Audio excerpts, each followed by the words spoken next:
Okay, so the things I want to talk about are why do we want to restore riparian vegetation? Where is it done? And what are some of the general approaches to restoration? And be sure to check out last year's webinar on riparian ecology and management at our website. We had a whole series of presentations generally focusing on riparian systems in forested landscapes, but there's a lot of good background information there, including presentations by Mike Quarry and Jen Cara from the Nature Conservancy and other folks, on riparian ecology and management. Really, really good stuff. Look at these pictures on the right there. What you're looking at is I worked up on the Shasta and Scott rivers recently, and I guess the top picture kind of indicates an area that looks like it would be a candidate for restoration. And the area on the bottom, you've got a continuous corridor, and maybe not so much. The reason why you do restoration really is to improve riparian functions, provide terrestrial habitat, to improve fisheries habitat, or ecosystem stabilization. Ecosystem stabilization primarily meaning trying to control sediment inputs into streams. So your typical objectives, you'd have to look at multiple scales when you're thinking of riparian restoration, just like you do with oak woodland restoration. You have watershed and reach scales, and you have the site scale. And the watershed and reach scales, you're typically looking to improve connectivity, reduce water temperatures by increasing shade canopy, reducing sedimentation by increasing the filtering capacity of the riparian area, or changing riparian composition. We had some really interesting observations last year on the implications of increasing the deciduous component in primarily conifer-dominated riparian areas as a way to improve the nutrient inputs into streams and thereby increase fisheries habitat. So you may be looking to change composition. You might be looking to change composition from primarily deciduous to increasing the complement of conifers so that you can increase the input of large wood. At the site scale, you're often looking to stabilize banks, increasing habitat patch size, or possibly eliminating exotic species. What you're looking at the bottom there is whitetop along the Truckee River in Reno. I had a project to develop a restoration plan in conjunction with the flood control project in Reno, and there was a whole bunch of this stuff out there, and it's a horrible, noxious weed, probably similar in many respects to what we think of with blackberry as being overtaking these riparian zones and essentially eliminating the native flora. So how do you select areas to restore? Well, at the scale and ecosystem function need to be considered. At the watershed, stream reach, and site scales, there's different criteria applying. So you may be looking to improve connectivity at the reach scale, and that might entail different things at different locations. In general, no matter where you are or what scale you're looking at, you have to consider the geomorphology, the hydrology, and the vegetation. By geomorphology, I mean both the floodplain and upland geomorphology. By hydrology, I mean the flood regime, the low flow regime, whether there's water present all year round or not. So my research that I used to do some years back on prioritizing riparian restoration really looked at how do you select areas at the reach scale based on geomorphic and vegetation criteria, and I'll show you a little bit of that modeling later on.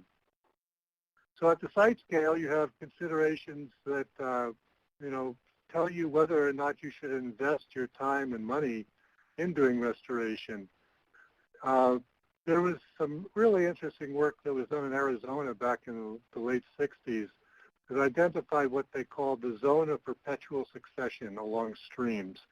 And this is the zone that's essentially within the bankful limits of the stream, where there's constant reworking of the substrate and constant, essentially regeneration and replacement of the riparian vegetation. Not the plants that grow there are typically adapted to that. They might be willows that sprout back after being sheared off during floods. When you're thinking about replacing riparian vegetation on terraces or upper landforms, you're talking about different species, and they're not going to be as well adapted to these frequent floods. So you need to consider that. Substrate exposure to flooding all affect restoration choices. So there's really two categories of restoration practices that I want to bring into the forefront here, and Rich will focus on this in his presentation. What we call active versus passive restoration. And an active restoration, it's all kind of blanked out there, but it says the efforts might include direct changes to the stream environment, planting, and intensive management. In passive restoration, you're changing environmental conditions that impair riparian functions and expression. And so what you do is you change the hydrology, or you increase flows, you do something like that, and restoration occurs through a natural process.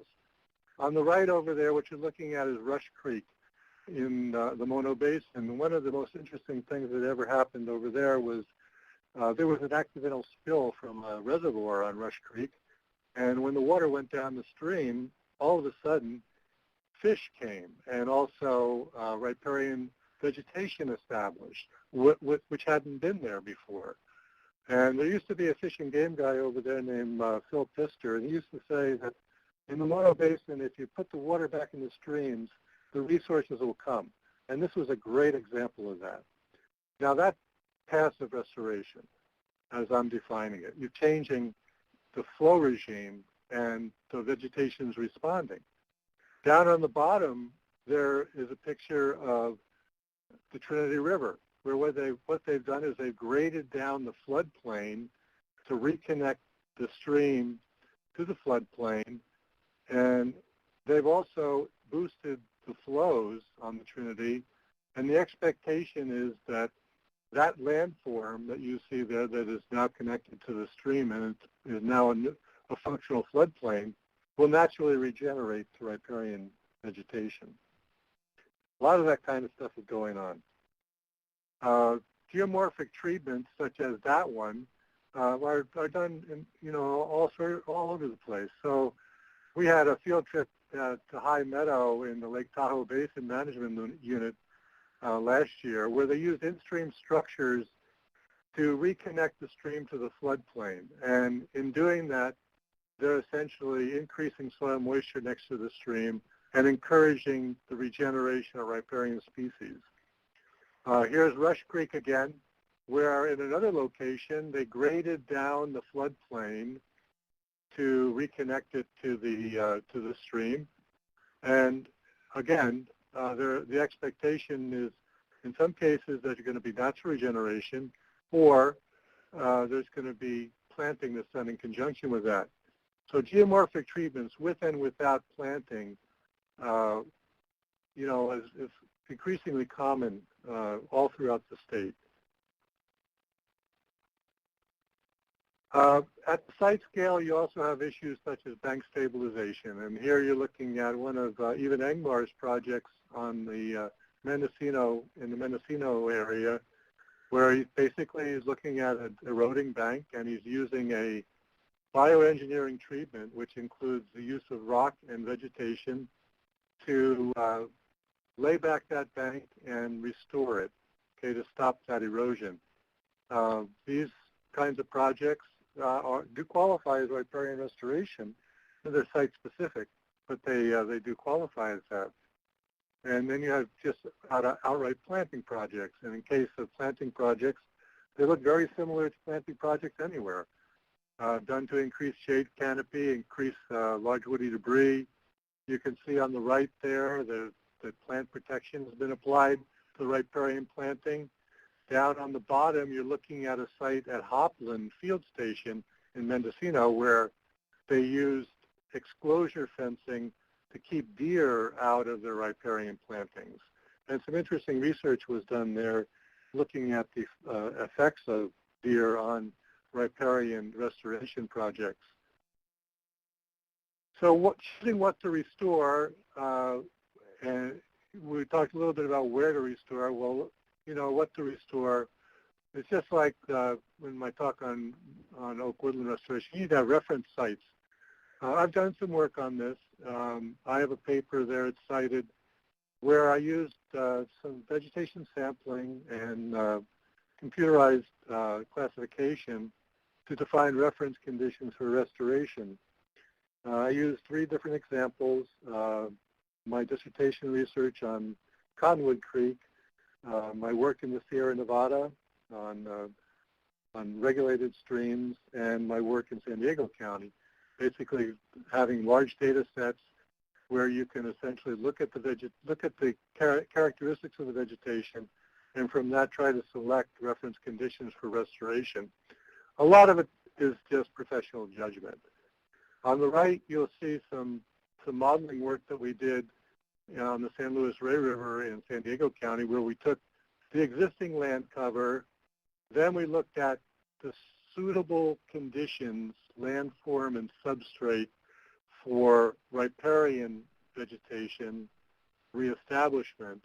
And so we projected out the yellow here indicates where you could get riparian woodland based on the substrate, the flood exposure, and the landforms that are present. So that work is published in the Journal of Soil and Water Conservation. Anybody that wants the copies of these publications should contact me. So that's about it, okay? I just wanted to give a little introduction to Rich, and maybe